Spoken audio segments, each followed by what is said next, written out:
हरिओम. लाओत्सेचा ताओबोध. योगदास श्री जयगणेश जोशी यांचे प्रवचन. प्रत्येकाची उपयुक्तता. लाओत्से ओवीचा शेवट करताना सांगतो की मोठा देश इतरांना सहारा देऊ इच्छितो आणि लहान देश पुढे येऊन सहारा घेऊ इच्छितात. अशा प्रकारे दोघांनाही जे पाहिजे ते जर मिळत असेल तर याचा विचार करून मोठ्या देशाने स्वतःकडे कमीपणा घेणे क्रमप्राप्तच असते. भगवंत श्रींनी या ब्रह्मांडात जे काही निर्माण केले आहे त्यातील प्रत्येकाची स्वतःची अशी एक खास उपयुक्तता आहे. येथे काहीही विनाकारण निर्माण झालेले नाही.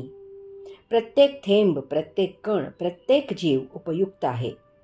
याचप्रमाणे येथील प्रत्येक गोष्ट ही पहिल्याचा विस्तार म्हणून निर्माण झाली आहे. यामुळे हे ब्रह्मांड एकमेकांना जोडलेले आहे. संगीतात एक एक स्वर दुसऱ्याला जोडला गेला म्हणजे कसे मधुर नाद ब्रह्म निर्माण होते, तसे न झाल्यास एक एक स्वर स्वतंत्रपणे ऐकवणार नाही. याचप्रमाणे येथील प्रत्येक गोष्ट जर एकमेकांना जोडली गेली तर येथे ब्रह्मकमळ उगवेल. प्राणी छोटा की मोठा हा प्रश्न अगदी गौण आहे. त्याची एकमेकांना उपयुक्तता काय आहे किंवा उपद्रव काय आहे हे महत्त्वाचे आहे. वनाचा राजा सिंह महाबलाढ्य पराक्रमी असतो, परंतु तो जर पारध्याच्या जाळ्यात अडकला तर तो ते जाळे तोडू शकत नाही. त्यासाठी उंदीरच यावा लागतो. हत्ती महाकाय शक्तिशाली असतो, परंतु एक छोटी मुंगी जरी त्याच्या कानात शिरली तरी तो हैराण होतो. याचप्रमाणे लाओत्से म्हणतो की देश मोठा की छोटा हे महत्त्वाचे नाही, त्यांची एकमेकांना उपयुक्तता काय आहे किंवा उपद्रव काय आहे हे महत्त्वाचे आहे. मध्य पूर्वेत तेलाचे साठे आहेत. ते देश छोटे आहेत, परंतु ते सर्व जगाला तेल पुरवत आहेत. मोठे मोठे देश तेलासाठी या मोठ्या छोट्या छोट्या देशांवर अवलंबून आहेत.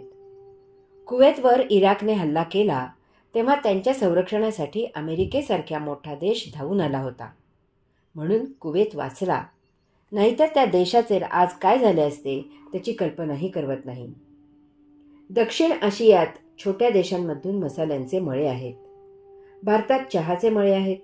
आफ्रिकेत छोट्या देशांमधून रबरांचे मळे आहेत.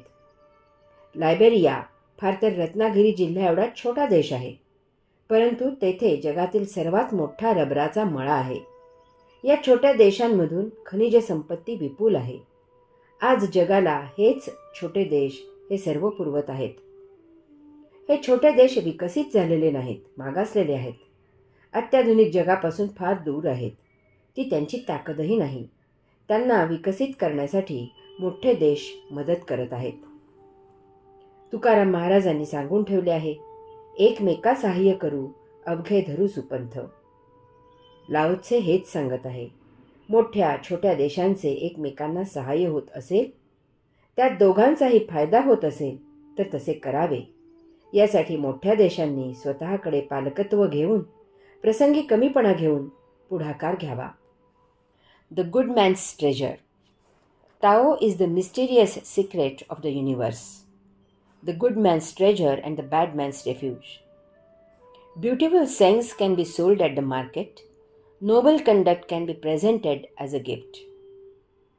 Though there be bad people, why reject them? Therefore, on the crowning of an emperor, on the appointment of the 3 ministers, rather than send tribute of jade and teams of 4 horses, send in the tribute of Tao. Wherein did the ancients prize this Tao?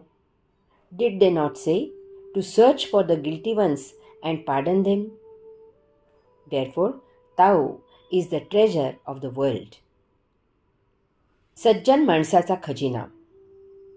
ताओ वैश्विक गूढ रहस्यमय आहे. सज्जन माणसाचा खजिना आणि दुर्जन माणसाचे अभय आश्रयस्थान. उत्तम वचने बाजारात विकली जाऊ शकतात. खानदानी व्यक्तिमत्व नैसर्गिकपणे उपजत सादर होते. जरी दुर्जन लोक असले तरी त्यांचा अस्वीकार का करावा? म्हणून सम्राटाच्या राज्याभिषेकाच्या वेळी 3 मंत्र्यांच्या शपथविधीचे वेळी त्यांना अभिनंदनपर शुभेच्छा म्हणून हिरा आणि घोड्यांची चौकडी पाठवण्याऐवजी शुभेच्छा म्हणून ताओ तत्वज्ञानाचा संग्रह पाठवावा. बुजुर्ग पूर्वापार ताओ तत्वज्ञानाचा उदो करत आले आहेत ना. त्यांनी म्हटले नव्हते का की दुर्जन शोधून काढा आणि त्यांना माफ करा. म्हणून ताओ वैश्विक खजिना आहे. गूढ रहस्यमय ताओ. लाओत्से सांगत आहे की ताओ वैश्विक गूढ रहस्यमय आहे. या ताओचा विशेष असा आहे की ताओचे हे गूढ रहस्य कधीही भेद होणारे नाही. ते सदा रहस्यच असणार आहे, रहस्यच राहणार आहे. ते कोणीही कधीही उकलून दाखवू शकणार नाही.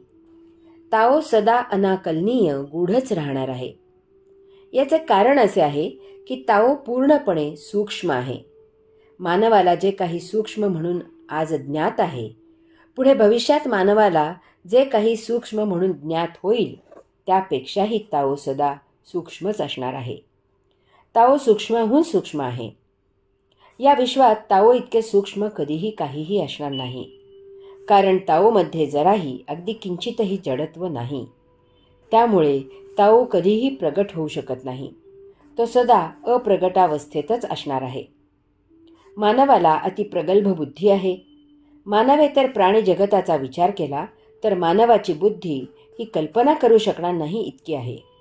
कारण मानव काहीतरी कल्पना करतो आणि अथक परिश्रम घेऊन, मेहनत घेऊन, कष्ट करून तो आपल्या कुशाग्र बुद्धीच्या जोरावर ती कल्पना प्रत्यक्षात आणतो.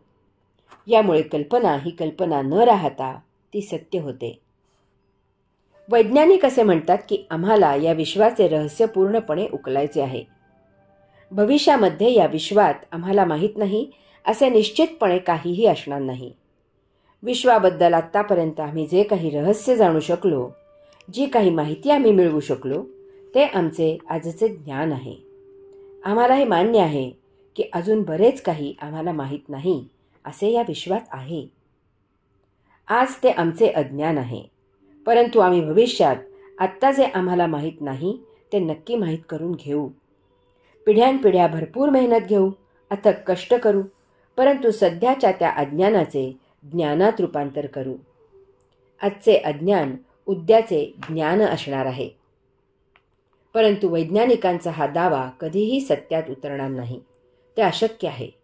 कारण ताओ हे एक अतिगूढ असे सदा रहस्यच असणार आहे. कारण सर्वसामान्यपणे रहस्याचा शोध घेतला की त्याचा भेद होतो आणि ते रहस्य रहस्य राहत नाही. त्याची उकल होते आणि त्यातील रहस्य हरवते. परंतु ताओ रहस्य असे काही आगळे वेगळे आहे की त्यातील रहस्य शोधायला गेले असता ते उमजते, त्याचे आकलन होते, त्याचा भेद होतो, त्यातील गूढता नष्ट होते आणि या रहस्यातील अनन्य रहस्य म्हणजे तो शोधणारा, तो रहस्य जाणणारा ताओमध्ये हरवतो, विलीन होतो, तो ताओमय होतो. यामुळे तो जाणणारा त्या भावदशेमधून जेव्हा व्युत्थान होतो, पुन्हा बाहेर या जगतात भानावर येतो, त्यावेळी तो पूर्णपणे ताओमय असा बदललेला असतो. तो त्या रहस्याचे वर्णन करू शकत नाही. यामुळे ताओ रहस्य गूढ ते गूढच राहते. हरि ओम.